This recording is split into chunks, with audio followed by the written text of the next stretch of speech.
প্রকাশ্যে নেশা সামগ্রী বিক্রি করতে এসে জনতার হাতে আটক এক ব্যক্তি, তার নাম অর্জুন বৈদ্য। ঘটনা সোমবার বিলুনিয়া থানাধীন ১ নং কিলা বাজারে।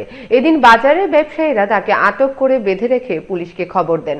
তার কাছ থেকে প্রায় ৩০ কৌটা হেরোইন উদ্ধার করা হয়েছে। পরে পুলিশ এসে তাকে থানায় নিয়ে যায়।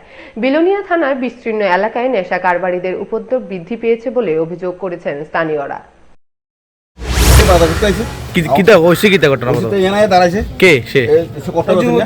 অর্জুন বৈদ্য সেখানে আগে দাঁড়ানোর পরে আমাদের এখানে মাংস আমাদের ছোট ভাইয়ের বাগিনা, আমরা ব্যবসায়ী এখানে তারা আছি, বাগিনা আছে মাংস দোকানদার, তার পকেটে চেক করছে, তার পকেটে চেক করার পরে অন্তত না গেলে 30 থেকে 40টা কোটা পাইছে।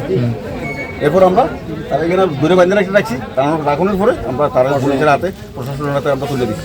এখন আপনারা কি চান? আমরা তার বিচার চাই, যাতে কট্টা অসিনিয়ার মানে বিচারক, কারণ সমাজের সমস্ত সমাজের যত ছেলেবেলা আছে সবাই নষ্ট হয়ে যাচ্ছে, তারা এই এসব ছেলেরা যাতে শাস্তি হইলে আমরা চাই। সে কি আগেও ধরা গেছে আমার পুলিশের? না, আমার কাছে এই প্রথম ধরা গেছে। আগে পুলিশের কাছে আগে ধরা গেছে আমরা জানি না।